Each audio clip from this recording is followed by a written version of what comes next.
आज के दौर में जब बड़ी संख्या में युवा शहरों की ओर बढ़ रहे हैं, तब भी गांव, समाज और अपनी जड़ों से जुड़ाव कितना जरूरी है, इसी विषय पर एक खास बातचीत। गांव की तरक्की, खेती की संभावनाएं, व्यापार, शिक्षा, चिकित्सा और सामाजिक जिम्मेदारियों पर क्या सोच रखते हैं आज के युवा, और कैसे शहर में रहकर भी गांव और समाज के लिए काम किया जा सकता है। इन्हीं मुद्दों पर जनपद हरदोई के युवा व्यापारी, कुशल कृषक, राजनीतिक कार्यकर्ता और समाज सेवी समीर सिंह से खास बातचीत की है। राष्ट्रीय प्रस्तावना न्यूज के निदेशक संपादक संजीव श्रीवास्तव ने। पूर्व ब्लॉक प्रमुख समीर सिंह ने युवाओं की भूमिका, गांव के विकास और समाज के प्रति जिम्मेदारी को लेकर अपने विचार साझा किए। आइए सुनते हैं राष्ट्रीय प्रस्तावना चैनल के इस विशेष पॉडकास्ट में समीर सिंह की प्रेरणादायक बातें। देख रहे हैं राष्ट्रीय प्रस्तावना और प्रभु संजीव श्रीवास्तव। दोस्तों, जैसा कि पता है आपको, राष्ट्रीय प्रस्तावना मीडिया चैनल पे मैं समाज के विभिन्न लब्ध प्रतिष्ठित व्यक्तित्व से आपसे मिलाता रहता हूं। तो आज ऐसे ही एक लब्ध प्रतिष्ठित व्यक्तित्व से आपका सामना करा रहा हूँ। हमारे साथ है समीर सिंह जी, जो सुधा धर्म ट्रस्ट के ट्रस्टी है, संरक्षक है, युवा समाज सेवी हैं, युवा नेता हैं और बहुत कुशल कृषक और बड़े कुशल व्यवसायी भी हैं। आइए जानते हैं आज के युवाओं को आगे बढ़ने के लिए समीर सिंह जी से कि आपने जीवन के जो अपने कार्यकाल में बहुत क्षेत्रों में काम किया है, आप कैसे देखते हैं इसको। समीर जी, राष्ट्रीय प्रस्तावना चैनल में आपका बहुत। सबसे पहले तो मैं राष्ट्रीय प्रस्तावना के पूरी टीम को और संजीव जी आपको मैं बहुत बहुत होली की शुभकामनाएं देता हूं और समस्त क्षेत्रवासियों को मैं बहुत बहुत हरदोई की शुभकामनाएं देते हुए आपको इस नए ब्रॉडकास्ट शुरू करने की हरदोई में मैं इसके लिए भी आपको बहुत शुभकामनाएं। आपने अपना जीवन कहाँ से शुरू किया? आज आप उम्र के जिस पड़ाव पे हैं, आपने तमाम सारे क्षेत्रों में बहुत बेअंदाजी से और बहुत परिपक्वता के साथ दखल दे रखा है। आप एक कुशल कृषक के रूप में भी जनपद में जाने जाते हैं, कुशल व्यापारी के रूप में भी जाने जाते हैं, कुशल समाज सेवी के रूप में भी जाने जाते हैं। आपके परिवार में चिकित्सा क्षेत्र में भी बहुत योगदान है। तो कुछ ऐसा राष्ट्रीय प्रस्तावना के दर्शकों को बताइए जिससे युवाओं को कुछ प्रेरणा मिले कि आपने जैसा किया लोग करें तो अपने जीवन में लक्ष्य की ओर कैसे बढ़े। देखिए, मैं आपको बताऊं संजीव जी कि मेरा परिवार धर्मसुधा ट्रस्ट जिसको चला रहा है आपकी देश में, वो हमारे माता पिता स्वर्गीय डॉक्टर धर्मेंद्र पाल सिंह जी को समर्पित है और उन्हीं के बताए हुए रास्तों पे हम लोग चलते हुए समाज सेवा भी कर रहे हैं, व्यापारिक कार्य भी कर रहे हैं। और चूँकि खेती किसानी हमारे यहाँ पहले शुरू से होती रही है, तो मैंने खेती किसानी को भी कभी उसको सेकंड पार्ट नहीं समझा। मैंने हमेशा ज़मीन से जुड़ के काम किया और गांव में रोज़ जाने, मैं पहला ऐसा व्यक्ति हूँ जो शायद शहर से रोज़ गांव जाता है। लोग गांव से शहर आते हैं, तो हमारा तो ज़मीन से जुड़ाव रहा है, पिताजी का जुड़ाव रहा है, हमारे सभी भाई लोग, हमारा पूरा धर्मसुधा परिवार इस परिपाटी को आगे बढ़ाते हुए हम लोगों ने जो राजनीति भी की तो बहुत सुचिता से राजनीति की, किसी के साथ कोई भेदभाव का कार्य नहीं किया और जो संघर्ष किए वो पूरा समाज देख चुका है। इस बात को कहने की मुझे आवश्यकता नहीं है। और मैंने अपने दायरे में रहते हुए मैंने अपनी व्यवस्थाओं से जो मैं समाज का लाभ कर सका मैंने करने का पूरा प्रयास किया और ईश्वर आगे जैसा राह दिखाएगा आगे वैसा कार्य किया जाएगा।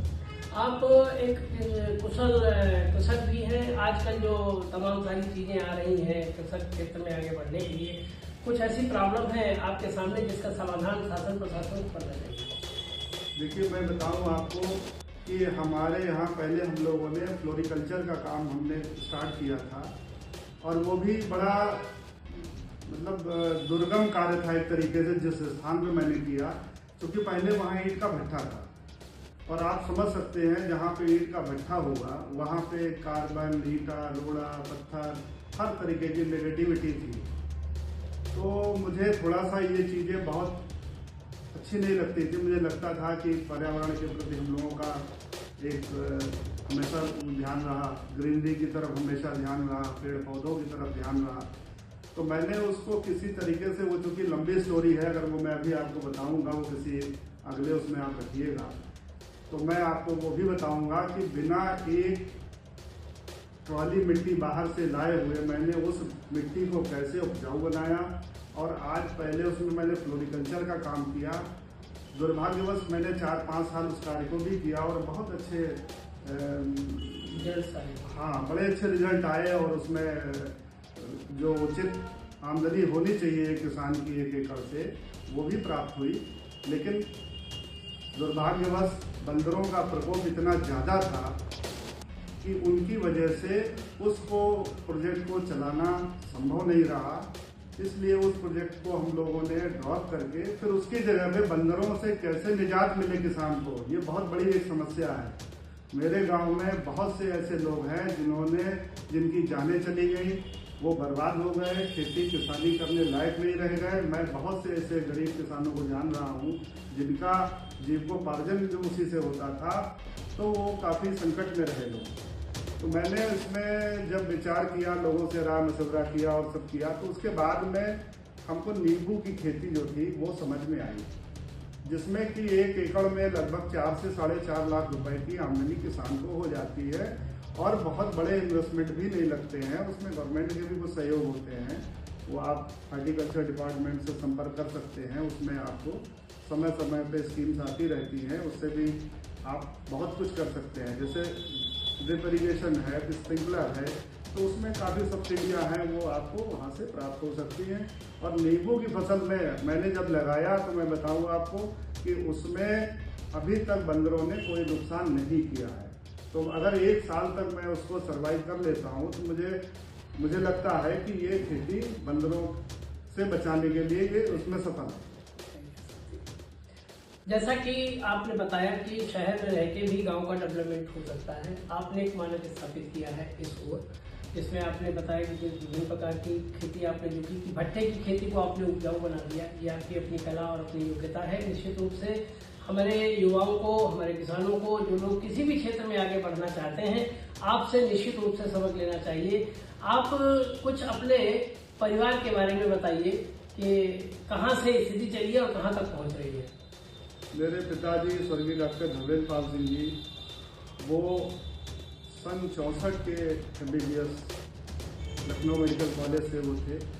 उसके बाद हमारा हॉस्पिटल है लक्ष्मी हॉस्पिटल, हमारे बड़े भाई साहब जो हमारे घर के मुखिया हैं डॉक्टर संजय सिंह, और हमारी भाभी डॉक्टर ज्योति सिंह, वो अच्छी गायकोलॉजिस्ट हैं, यहाँ के शहर की जानी मानी प्रतिष्ठित डॉक्टर हैं, और बहुत लोगों का फेथ है उनके ऊपर, और ईश्वर की कृपा से उनके हाथ में बहुत यश है। मेरा बेटा भी अब नए 3rd जनरेशन में वो आ रहा है, वो भी MS कर रहा है, और वो जब यहाँ आएगा तो पूरे परिवार के उससे जो भी हम लोग सहयोग कर सकते हैं समाज में, वो हम लोग करने का काम करेंगे। बहुत बहुत बधाई आपको इस प्रतिष्ठित परिवार से मिले। दोस्तों, आपने देखा कि समाज का कोई भी वर्ग, कोई भी हिस्सा नहीं छूटा है इस प्रतिष्ठित परिवार से। इसी तरीके से राष्ट्रीय प्रस्तावना पे आपको नए नए आयामों के साथ मैं मिलाता रहता हूं, और आज ये थे हमारे साथ समिति राष्ट्रीय प्रस्तावना के दर्शकों के लिए क्या संदेश देंगे।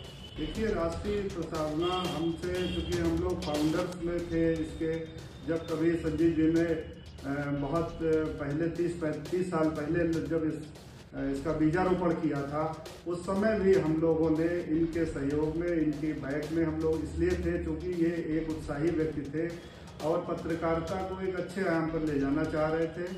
और आज जो उन्होंने जिस मुकाम पे आज वो हैं, ईश्वर करे वो और बहुत बड़े प्रतिष्ठित चैनल के रूप में स्थापित हो। मेरी बहुत बहुत शुभकामनाएं। धन्यवाद। तो ये थे समीर सिंह जी। दोस्तों, देखते रहिए राष्ट्रीय प्रस्तावना। आज बस इतना ही। नमस्कार।